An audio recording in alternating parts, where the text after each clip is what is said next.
So welcome back, friends, to what is it, day 5 of the snowpocalypse? Well, as predicted, the second storm front moved in and it is stacking up. It snowed all night again. We got another 6 inches. And as I said in an earlier video, I don't know what it is about tractors and snow and plowing that just tear stuff up. I found this laying on the ground. Any idea what this is? Yeah, well, we're going to fix that today. Let's get the fire going, and I'll bring you along the shop, and maybe we'll even do an upgrade so this won't happen again. I had a suspicion something like this would happen because it always does. That's why I brought a bunch of firewood in here. So folks have asked, why don't you just close the doors and heat the shop? Why do you keep everything warm inside? You can't heat a shop like this.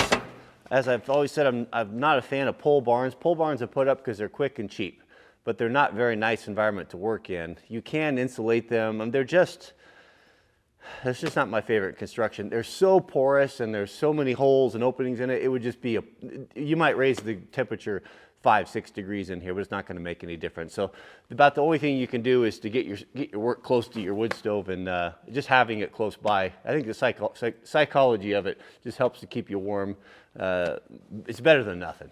So here's what happened. It was actually my fault.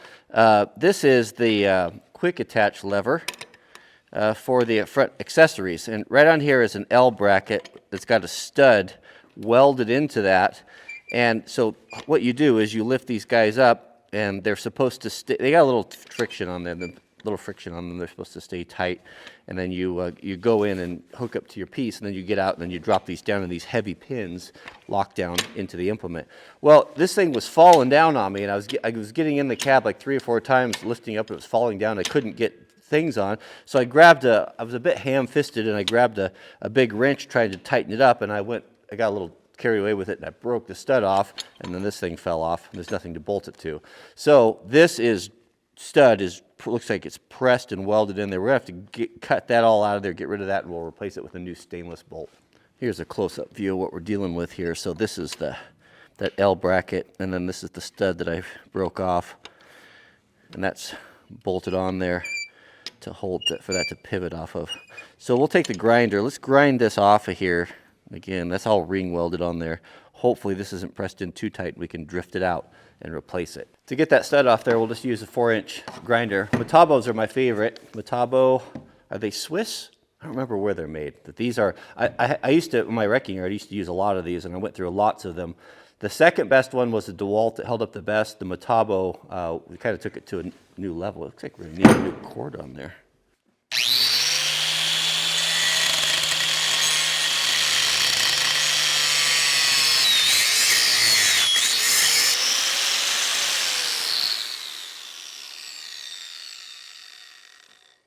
You can see the outline of the bolt there. Hopefully we can just drift that out. Yep, well, that was easy.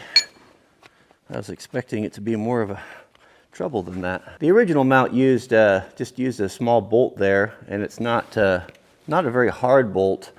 I'm going to replace it with this stainless steel one here. It's not going to corrode, and plus I have a nice set of stainless washers and then an aviation style nut. This is a jam nut type of deal, so it takes 2 wrenches to adjust it and take it off. I find those to be inconvenient. I really like these with Loctite and the aviation nut. They have a little nylon insert in them. They stay tight, and then when you want to tighten it, you could just use 1 wrench instead of 2. I'm not going to replace this one. I'll just leave it alone, but if it does break, we'll replace it with the same one as this here.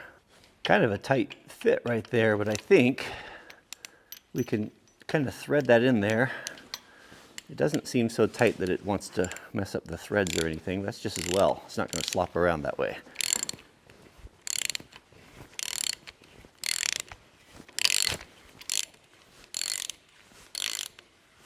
It seems the hole in the handle's a little small there too. We can drill that out, but I was just wondering, it's so close. I wonder if we can't just thread that on there like that. Make sure when when you have something that, yeah, that's going through real nicely.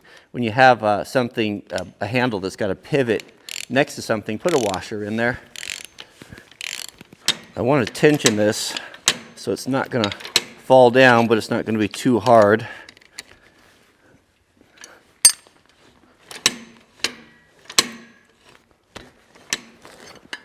And they always loosen up a little bit. It'll default on the tighter side, I think. Yeah. That feels great. A little grease on there, my favorite, Bel Ray waterproof grease.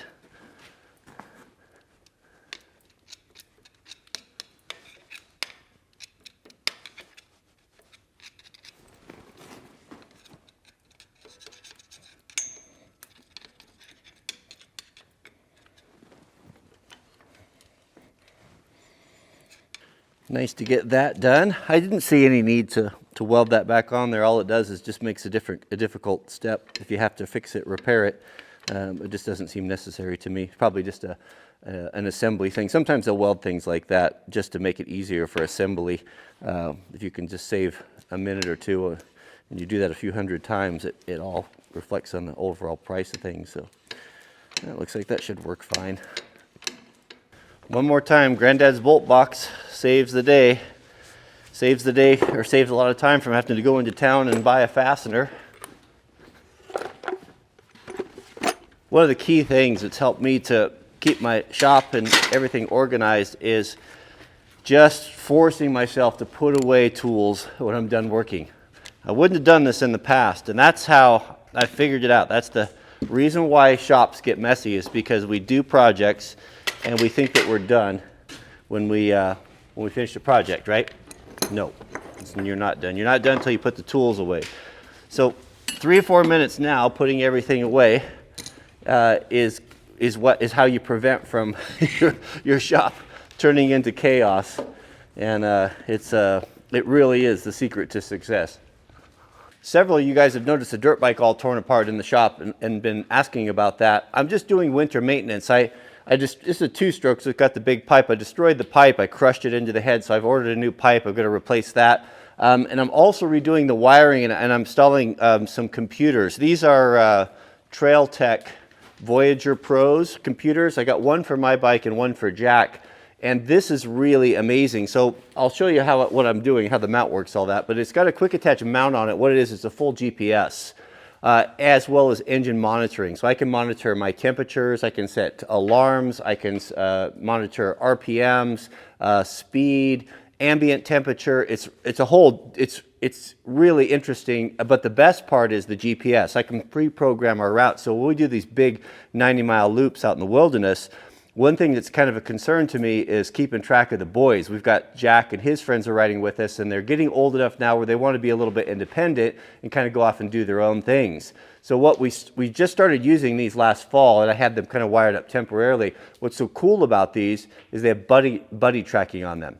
So there's a special little antenna that hooks on the very back. So I can look on here and I can see every one of the boys exactly where they're at, and they've got their number and their color.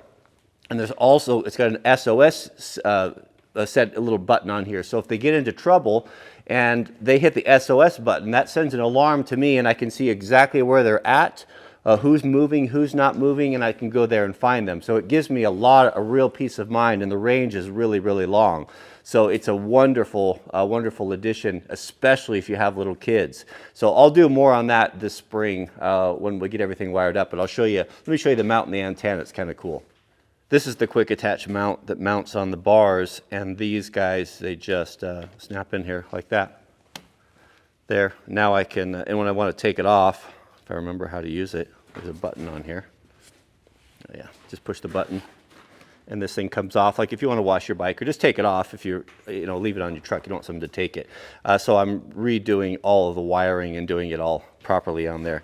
There's a little wire that wraps around the ignition coil. That gives you your RPMs. There's a little sensor that plugs into the radiator, a little copper sensor that gives you your temperature. Here's the little ambient temperature deal. So it's really cool. This is the antenna right there. This is how we track all the bikes. So all of the kids will have, like Jack will have that on his bike, and we can see exactly where one another's at and share maps, all that. It's a super cool system. Anyway, I'll show you more about that, but I'm just working on the wiring right now and just winter maintenance stuff. So nothing wrong. Should have it all put together here as it warms up a little bit. I'm sorry to say that's probably about all I have for you today. Boy, Mrs. W and I, we both woke up sick again today. We thought we were just crawling out of the woods. I felt like yesterday I was kind of at 80%. And I don't know if it's something that Mrs. W's mom brought over from the off the airplane or what it was. But man, oh man, we both just woke up feeling terrible again. So that's it. I just wanted to come out. I didn't feel good. I don't like having unfinished projects, especially on something like that where I might need it. You know, I get the call all the time, the neighbors, hey, we're stuck in the ditch or someone's down the road. I didn't want to not have that thing going and get in trouble. So I thought, well, at least I could do is come out and work on that. Yesterday, I made a comment about Elizabeth Warren wearing my jacket. A lot of people didn't get that as satire. They thought that was real, and it was.